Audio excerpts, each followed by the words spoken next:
them right. Gonna have a grand new show tonight, with glitz and glam on the marquee. Perhaps a Tony nominee.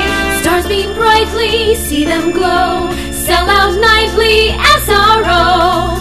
It's time to applaud the Broadway beat. Stars beam brightly, see them glow in the footlights of a show. Life is sweet on the world's most famous street. Tickets, please. Take a seat. Cue the band. And have your feet to the rhythm of the Broadway beat. The Broadway beat. Broadway beat. Hello, I'm Richard Ridge, and welcome to Broadway Beat, our weekly half-hour behind-the-scenes look at the very best of a New York theater on Broadway and beyond. Awards season kicks off this week with the Dramadesk nominees cocktail party. We'll drop by Artie Cafe on the Upper West Side and catch up with some of this year's nominees. But we start things off at the opening night celebration for one of this season's most popular feel-good musicals, The Drowsy Chaperone, which is just open at the Marquee Theater. The musical is directed and choreographed by Casey Nicholaw and stars Tony Award winner Sutton Foster as starlet Janet Vandegraff and Bob Martin simply as Man in Chair. Mr. Martin plays Man in Chair, a modern-day musical theater addict who, to chase his blues away, drops the needle on his favorite LP, the 1928 musical comedy The Drowsy Chaperone. From the crackle of his hi-fi, the uproariously funny musical magically bursts to life on stage. Drowsy features Troy Britton Johnson as groom-to-be Robert Martin, Danny Burston as Latin lover Adolfo, Georgia Engel as Mrs. Tottendale, Edward Hibbert as Underling, and Beth Level as the Drowsy Chaperone. Let's disappear for a while into the decadent world of the 1920s. So I dug about, and what did I find but one of my favorite shows, The Drowsy Chaperone. Remember?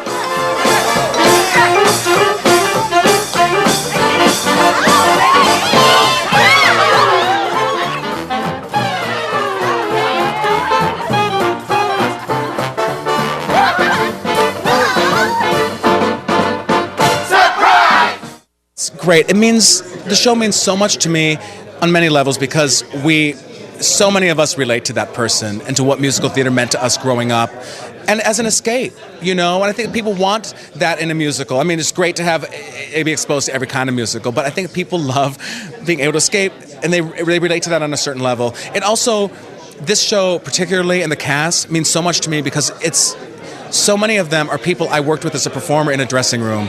So I'm so glad that Beth Level gets a part that's perfect for her and that I get to actually shape a role and the writers get to shape a role around her and her personality. Same with Danny Burstein and just all of them, and Sutton. Sutton, me knowing what she wants to do. Thank you. That's the best review of the night. See, good review. The best thing is me knowing what Sutton wanted to do next. That she didn't want to carry a show by herself and she wanted to grow up a little bit and do something different and able to help her achieve that. So I was able to sort of shape things and work with everyone and do things that they wanted to do and push them all a little further. Push Troy to tap dance and roller skate and those things. And it's really rewarding in that way to see how everyone's embraced it. He does that with the blindfold on. Well, you can see through the blindfold, of course. I feel it's such a complicated emotion. It's been a long road developing this show, and knowing that Janet was in the audience and my mother coming to New York for the first time, and it was an incredible evening, I have to say. I'm so proud of the cast, and I think we did a good job, which is important. Wonderful job. Everybody kept saying, the other cast members were saying this was like an old-fashioned Broadway opening because many people family members were seeing them for the first time in a Broadway show, and everybody flew into New York, and it was really exciting. Yes. We have no standard of comparison for that, right? That's right. We've never been on the inside of it before, so. So what was it like tonight seeing Sutton Foster playing you? Oh. It's like, she's like me, but better. That's not true. The Man in the Chair, what a great role. You touched... I love 20s musicals. No, Nanette and Irene are two of my favorite shows to begin with. But just the story you take everybody to, and just taking it into now with everything that happens in the show, you touch on so many wonderful things. What does it mean to you and the audience's reaction to the show night after night? Oh, well, it's my favorite type of comedy is very human, very small, detailed, and vulnerable people and flawed people. and because I think those people are appealing, and there's a depth to a character like that, and I'm just, the best thing that happens is when someone comes up after the show and says, I am that man, even though the man is so flawed and so unhappy, but people coming up and identifying with that character really, it makes me feel great. So that's what I'm most proud of, that people are connecting in that way. Well, so the Drum and Desk nomination was a huge surprise. I feel so fortunate, but the role just, it's everything I wanted to do ever since I started in the business, which is to be a song and dance man, and I get to hoof and hoof and hoof, and that's what I love about it, and it's great. And to be this crazy character who hoofs in the midst of all this other craziness where we all love each other is just the best thing in the world. So what went through your mind the first time you read this show? Well, I laughed and laughed and laughed, first of all.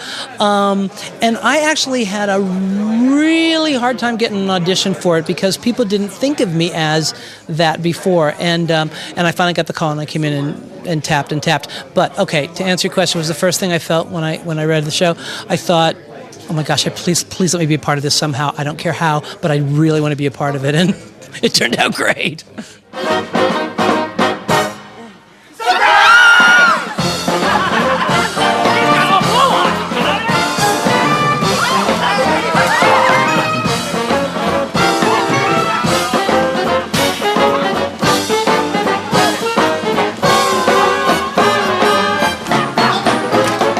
Well, I get to play a version of the great Ziegfeld, Mr. Feldzig, the producer who throws the wrench in the works and wants to ruin everything that's happening to make this woman happy in her life. So I'm sort of the nemesis for Sutton's role. And then, but as the show progresses, everything softens up, and I get to have a happy ending too. So it's great fun. I mean, we're all playing like vaudeville characters who are doing this play in whatever style our vaudeville characters would be doing them. So it's great fun and a great cast. Well, the director helped me a great deal, and I've just had a wonderful time doing it. Well, let's talk about it. Tell me about this woman you play. Well, she's the lady in the musical that the wedding takes place at her house, but she keeps forgetting that she's holding the wedding. There isn't much to it. But it's such a fun because you and Edward are sort of, I'm trying to find out, you're like the comic relief in the show, the two of you. Like the old vaudeville team. Yeah. Well, talk about that great bit that you get to do. For our audience who has yet to see the show, talk about the great vodka water bit that you get to do with Edward and playing opposite him and what that's like. I don't know how to tell you about it. When I first read in the script, I had to spit at somebody. I was horrified, and it seemed singularly unfunny to me. But then, as we developed the scene, the audience really enjoys it. I think they don't expect it, is what it is. And it's not that the scene is so funny, but it's that the man in chair hates the scene, adds to the humor of it.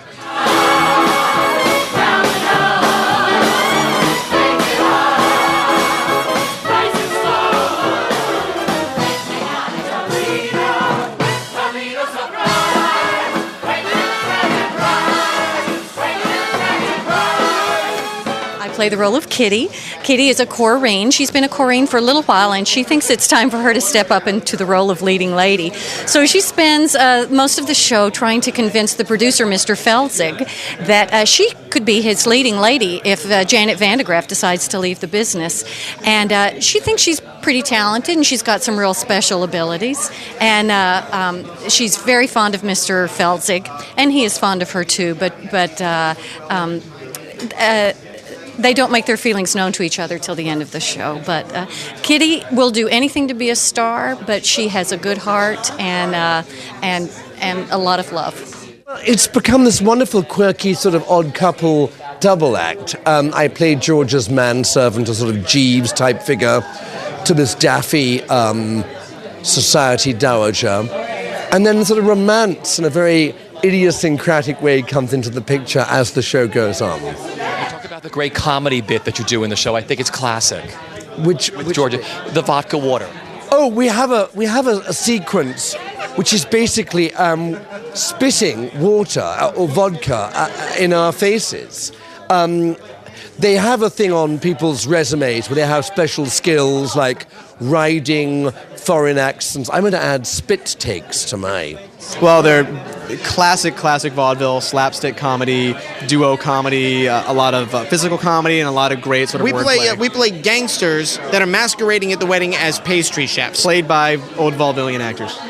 Kind of a show within a musical. Exactly. What about the great number you get to do, Toledo Surprise? Sure, Toledo Surprise is a fun number. It's kind of what would be the culmination of what would be a first act in the original musical, and it's all about pastries. But it's great too because it really harkens back to big classic dance numbers, big huge exploding finishes, Broadway melody, kind of crazy dancing, and it's really fun. And we're wearing frilly aprons, and we get to wear aprons, which is really the culmination of the. Again with the culmination. Why not? What more can you ask for? Thanks. Well, I play Robert Martin, the namesake of our writer, Robert Martin, and he's sort of a ditzy groom, very happy-go-lucky, and he doesn't really get down very much. So he's great that way. I love playing him. It's really a fun time. And actually, I also get to do a great tap dance with Eddie Corbett, who's such a gifted dancer. And just to be able to do a dance where two men are tapping that you don't get to see anymore, I mean, that it's just thrilling. And and working with Sutton and her trusting me to be on skates blindfolded and dance around with her on the stage, it's pretty awesome. Well, like you said, she demanded an anthem. So my liege of fans, the Beatrice Stockwell fans, expects that every night. And if she doesn't deliver that note, she has disappointed all those people, and she can't do that. So that's what she has to bring it up every single night with that number. It's her responsibility. She must, or she's letting her fans down. It's like playing. Thank you. So do you. The grand dame of a theater meets Vera Charles. I mean, absolutely meets Vera Charles, meets Auntie May, meets all this wonderful group of women that I love, channeled through the Drowsy. I get to play Aldolfo, who is the romancer of women. I'm not too good at it, but thank God I was good at it in real life.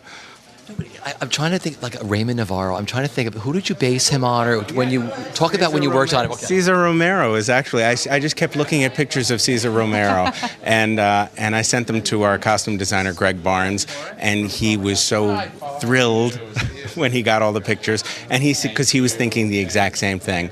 And then one day when we met with Josh, our hair designer, and they said, why don't we put a big white streak in your hair?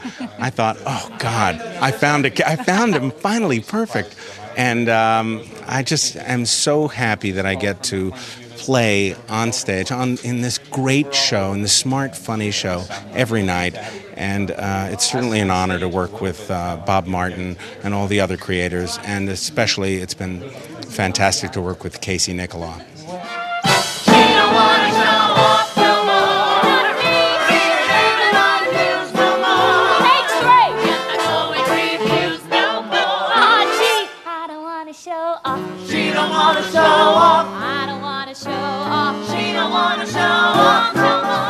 It's unlike any experience I've ever had. I think the hardest part is to just try to accept it and let it just be what it is.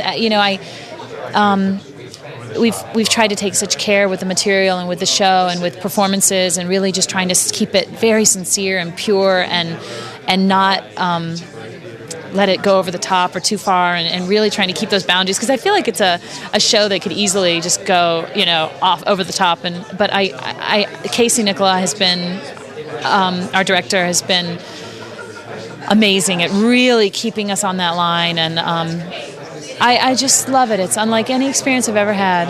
I feel I'm the luckiest.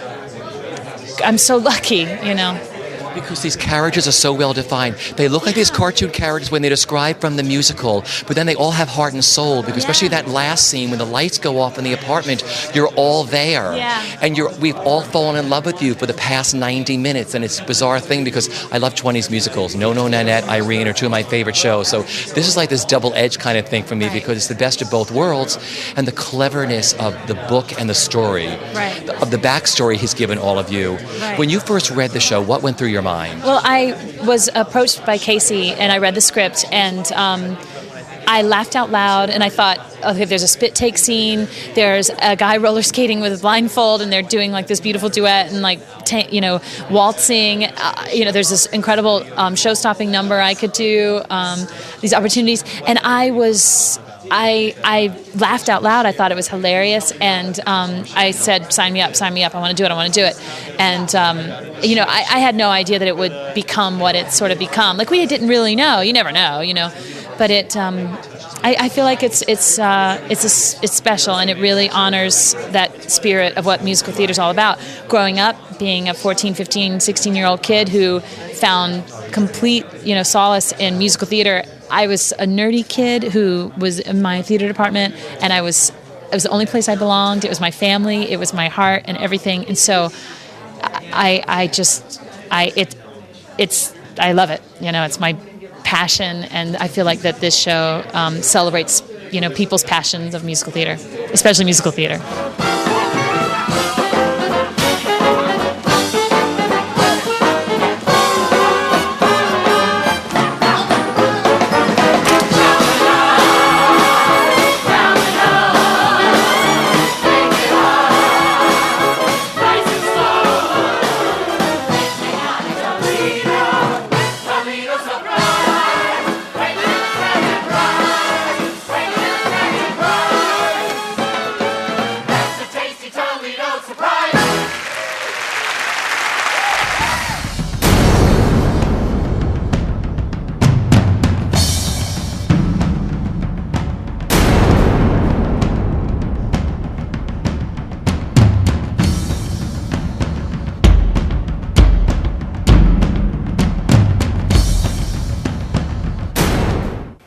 The 51st Annual Drama Desk Awards will take place Sunday evening, May 21st at Lincoln Center.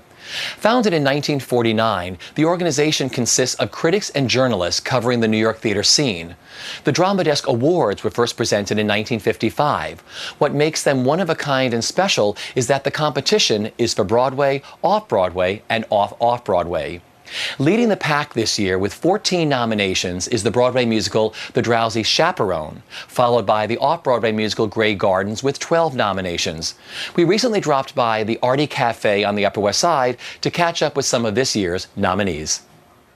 I was so happy because I'd never done an Alan Bennett play before, and I was in Sydney doing Dance of Death with Ian McKellen, and Maggie Smith and Maggie Tysick were there doing Talking Heads, and I thought, I don't get to do an Alan Bennett play, and then it landed on my lap when I was in Sydney, and I was so excited to be part of it. It's his story, he's written from his heart, it's his life, and it means so much to him.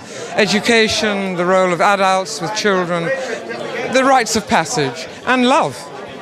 It's about love and poetry, and I was so happy to do it. We had a very happy rehearsal period. Obviously the London audiences loved it, and the American audiences have totally embraced it. The first thing we noticed, because it's so exciting to do the show on Broadway, because I know this sounds sycophantic, but I really don't mean it to be. We find the audiences dazzlingly exciting because they're so sharp they know from their theatre. And I could tell the first preview we played when Sam, who sings like an angel, sings a piece from Bewitched, Rodgers and Hart, and as soon as Jamie Parker played the opening bar on the piano, there was a rustle from the audience because they got it. Well, that's the first time that ever happened, and we thought, whoa, these people know all of this stuff. So it just puts you on your mettle to do it, that bit better. And that's what the nerves have been, not because we don't know stuff. Why should I be nervous? I know my lines, It's not about that. The nervousness is because of this buzz you get in the audience that you want to meet that. Do you know what I'm saying? And you want to, so you rise above it wherever you are, and just try that bit harder to make it that bit better. And it's been wonderful. I mean, the audience response has been astonishing. Well, first of all, coming for Constant Wife, it really is lovely because we were the first show of the season, which means we were on last summer, and one would understand if it was, out of sight, out of mind. But it was a very, very special show, along with wonderful Kate Burton and Michael Cumsty and all my wonderful colleagues. So I'm very thrilled to be nominated, and I love the drama desks, and I've been lucky enough to be nominated before and have actually won once. So yes, it's been unusual because it's not everybody's cup of tea. It's an unusual piece. When like it keep coming back, it reminded me in many ways of Follies in that respect. We had a friend go 6 times, and every time he went 2 weeks ago when it was supposed to be the closing, and then he went yesterday to the matinee and to your closing night on Sunday. I mean, he loves your show. I mean, 6 times he's been, but he's like... Good. And the closing was great. There were a lot of love out there. It has it started out as a show that nobody knew how well it would do except us, who had we all had belief in it because the script was great. Marshall Brickman and Rick Ellis' script is amazing. Des McAnuff is a great leader, almost like a football coach. The cast was so talented, and we really were a team putting together something that we believed in, but we didn't know how it would be received. Then it got received in such a warm way, and now it's almost turned into a cultural phenomenon. It's like a status symbol for baby boomers, and all generations are coming too. We have teenage girls at the doors, plus their mothers, all vying for attention. It's an incredible thing, and the 4 of us guys, along with the rest of our cast, are just, as Frankie Valli said on opening night, over the moon. Oh my gosh, I had never known Orton before this, and he is an incredible writer, and Kath is a character that I will hold dear in my heart forever. She was vulnerable, aggressive, resilient. She jumped through hoops. She knew what she wanted and also determined. And I thought to get to play such a multifaceted character is a very, very rare thing. And I will always be grateful for playing her because she won my heart. It was an uphill struggle the whole time, but it was so rewarding to be able to know her, meet her, play her, and love her. Mo Axelrod is he's a veteran of the First World War. Lost his leg. He's the type of guy who's he's bitter. He doesn't believe in much that America has to offer, but still, I think sees people in a way that he can see the best in them and appreciating them. And he's what Bartlett Shears calls he's a change instigator. He creates change in people's lives by telling the truth. I'm just grateful to have the chance to get to know this person better every week and every performance. Very complex and tragic character, and I don't know, there's not a lot of easy answers with Henny, but I play the daughter in this family in the Bronx. And talk about your first reading. What was the first reading like, the first round table reading you had? How did you feel that day when you all read the script through for the first time?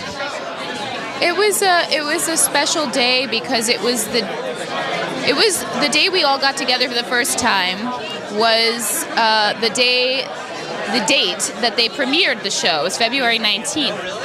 And there are lots of little coincidences and dates and things that line up like that. But Andre Bishop, Lincoln Center, got up and spoke some beautiful words, and it was a really electric feeling. And I don't know, we just all hope that we're doing service. And Bessie Berger is the matriarch, the defender, the